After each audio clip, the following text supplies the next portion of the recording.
Halo sahabat KBS TV, jumpa lagi bersama kami di KBS TV channel belajar bahasa Inggris yang sederhana dan mudah. Oke guys ya, kita ngebahas sedikit hal-hal yang ringan lah ya tentang grammar, yaitu verbal sentence ya. Jadi sebelum menunggu waktu renang nih ya, kita coba sempatkan diri terlebih dahulu, yang ambil video buat teman-teman agar teman-teman bisa terus belajar bahasa Inggris ya, kapanpun dan dimanapun kalian berada. Oke, baik guys, sebelum kita masuk ke materi inti ya, terima kasih sebelumnya yang sudah subscribe, komen, like, share video ini. Semoga manfaatnya bisa kita rasakan bersama dan semoga ini menjadi jariah kita kelak. Amin ya rabbal alamin. Oke guys ya, kita berbicara tentang verbal sentence sekarang ya.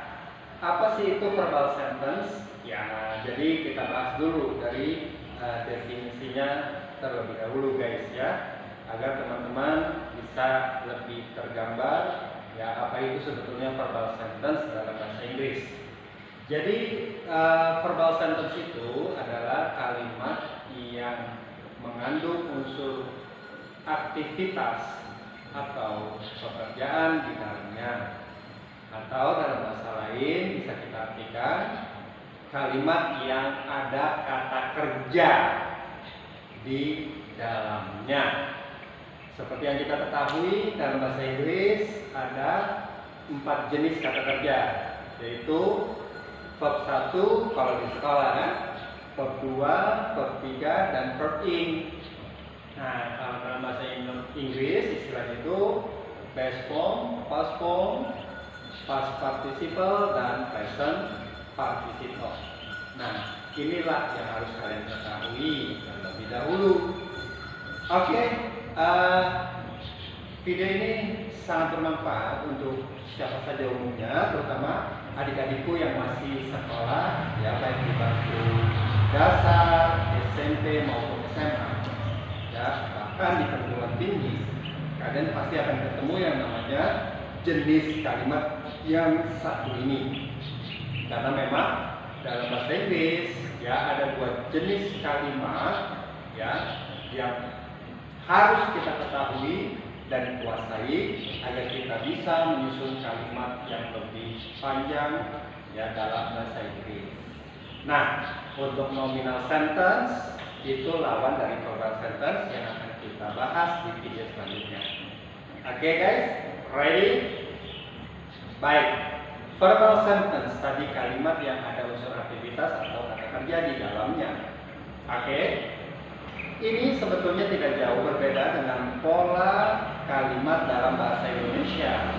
Namun bedanya ini hanya di istilahnya saja. Itu yang pertama yang perlu kalian ingat. Yang kedua, dalam bahasa Indonesia tidak ada yang namanya tenses. Jadi tidak ada perubahan bentuk kata kerja baik untuk saat ini, lampau, dan akan datang. Berbeda dengan bahasa Inggris di mana ada 12 tenses yang harus kita ketahui, bahkan harus kuasai. Kenapa? Karena dalam kalimat mustahil tidak ada tenses di dalam. Ya, jadi kalau kalian membuat kalimat dalam bahasa Inggris, dia harus langsung dipaketkan atau dilekatkan dengan waktunya atau tensesnya. Ya, baik, guys, kita lihat seperti yang kalian bisa saksikan bersama dari rumah. Pola dari verbal sentence adalah subject, verb, object, dan complement. Ini adalah rumus yang harus kalian kuasai. Kenapa saya kasih tanda merah pada verbnya? Nah, ini seperti yang tadi saya singgung. Jadi kata kerja ini akan berubah sesuai dengan konteks waktu yang kalian butuhkan saat berbicara. Ya, langsung kita masuk ke contohnya ya. Nah, di sini lihat, saya minum susu hari ini. dalam bahasa Indonesia. Ini kita ingin melihat apakah betul kalimat bahasa Inggris polanya sama dengan bahasa Indonesia. Nah, jadi kalau dalam bahasa Indonesia kan saya artinya ini sebagai subjek, kemudian minum sebagai predikat, oke? Ya, maaf saya geser sedikit. Kemudian susu di sini sebagai objek, ya. Hari ini adalah keterangan. Ya, sorry, agak jauh, nggak jelas ya. Nggak apa-apa ya, Kak, keterangan ya. Wah, itu kayaknya Kak Jepang ya. Oke, ya guys, baik, ya, cocok kan? Hanya beda di predikat, di sini verb, objek sama, keterangan K, ya. Kalau di bahasa Inggris adalah complement. Oke, contohnya saya minum susu hari ini. Ya sudah, kita tinggal alih bahasakan saja ke bahasa Inggris. Saya artinya I. Minum, drink. Milk, susu. Nah, karena waktunya sekarang, maka harus menggunakan present. Drink ini adalah verb 1. Oke? Cukup jelas ya. Nah, terus kalau saya mau ganti waktunya atau tensisnya bagaimana? Ya tentu kata kerjanya pun harus dirubah guys. Nah makanya dalam bahasa Inggris menguasai perubahan kata kerja itu hal yang paling penting. Nanti ada yang bentuknya beraturan dan pengaturan. Oke? Tidak susah kok kalau kita mau terus mempelajarinya. Ya. Baik, di sini saya akan kasih contoh ya. Waktu itu ada 3 guys. Present saat ini, past lampau, dan future yang akan datang. Terus kenapa bisa jadi 12? Nah, ini sudah kita bahas di video kita sebelumnya. Jadi bagaimana strategi mudah memahami 12 tenses? Bisa langsung cek di sana ya. So, guys, back to the subject ya. Jadi sekarang bicara pembahasan tense dikaitkan dengan tenses. Kalau seandainya teman-teman mau merubahnya ke lampau, misalkan kalian mau bilang saya minum susunya kemarin atau semalam, ya kan? Nah, maka yang harus dirubah adalah bentuk kata kerjanya guys. Kalau lampau katanya verb 2. Nah, kita harus tahu bentuk keduanya dari drink apa. Oh, drink ini kata kerja tidak beraturan. Drink, drank, drank, drinking. Maka kalau kita mau bilang minumnya kemarin, maka ini menjadi drank. Ya. Drank. Drank, milk, ya kan? Nah, nanti untuk time signalnya ini berubah menjadi yes, ya, yesterday. Saya geser sedikit ya, sorry, yesterday. Ini belajar sambil uji nyali ini. Oke, guys, saya kecemplung saya. Tapi tidak apa-apa guys ya. Oke, kita bikin relax saja ya. Yang penting kalian bisa memahami ya materi ini. Apa sih yang buat kalian? Oke, ya lebih banget ya. Oke guys, ya misalkan kalian mau bilang saya minum susu kemarin. Nah, jadi kalimatnya ini kalau saya ya tidak ada perubahan, tetap ya kan? Susu juga tidak ada perubahan karena dia bukan kata kerja. Oke? Maka kalimatnya menjadi I drank milk yesterday. Oke? Nah, seperti itu. Jadi dia berbeda kata kerjanya menjadi verb 2. Mudah kan? Iya, mudah. Makanya jangan lupa subscribe ya, biar kalian terus dapatkan notifikasi dari YouTube tentang video-video kami selanjutnya. pasti kita kasih cara yang paling mudah dan sederhana sesuai dengan moto dari channel ini, ya. Oke guys, ya. Yang penting kita gembira. Oke. Nah, bagaimana sih kalau saya mau bilang minum susunya besok? Iya kan? Nah, kalau kalian mau bilang saya akan minum susu besok, maka lagi dan lagi yang harus diperhatikan adalah predikat atau kata kerjanya. Ya, itu adalah bentuk future kalau dalam bahasa Inggris. Ya, untuk aktivitas yang akan dilakukan di masa mendatang. Maka kalau kita mau rubah menjadi future, kalimatnya I tetap I. Oke.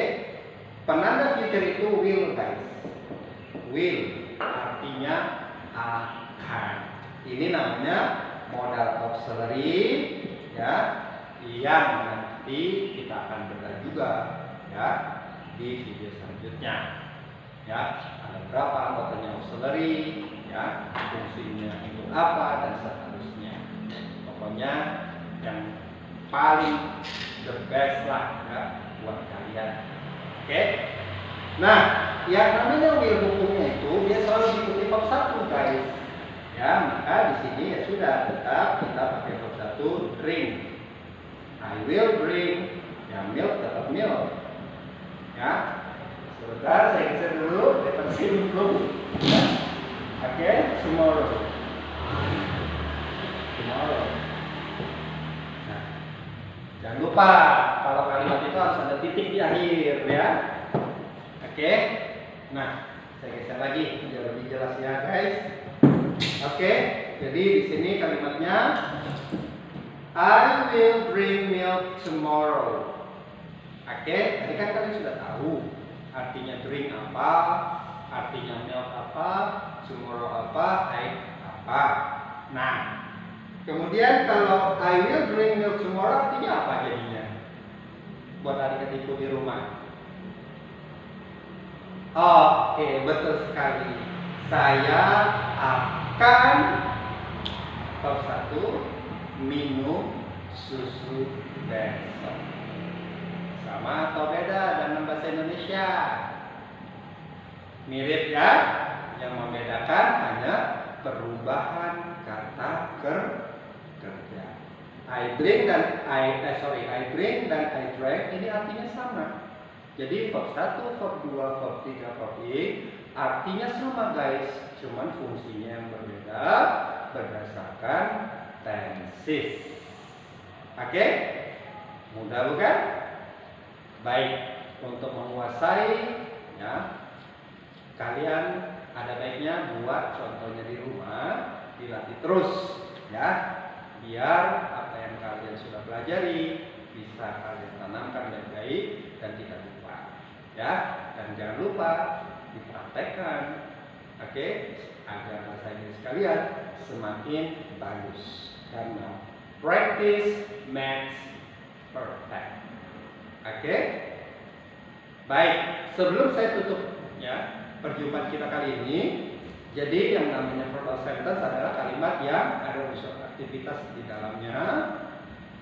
Polanya subject, verb, object, complement. Jika kita mau kaitkan dengan tenses, maka perubahannya ada pada kata kerja. Oke, guys. Dan fungsinya adalah untuk memberikan informasi tentang aktivitas yang kita lakukan, baik sekarang, lampau, maupun yang akan datang. Oke? Kalau kalian masih bingung, silakan tulis saja di kolom komentar. Kita akan respon dan diskusikan di sana agar channel kita bisa hidup dan ramai dan bermanfaat tentunya. Oke? Dan khusus buat kalian yang mau mendalami bahasa Inggris, ya, dengan mudah dan sederhana lebih mendalam, silakan hubungi admin kami di kolom deskripsi, ya. Jadi kalian bisa tanya-tanya dulu di sana ya apa kebutuhan kalian. Baik, dan sekali lagi jangan lupa subscribe, like, comment, dan share video ini jika kalian rasakan manfaatnya. Baik guys, sebelum saya tutup, mohon maaf jika ada yang kurang berkenan ya. Kurang lebihnya kami ucapkan terima kasih yang telah menonton sampai habis video ini.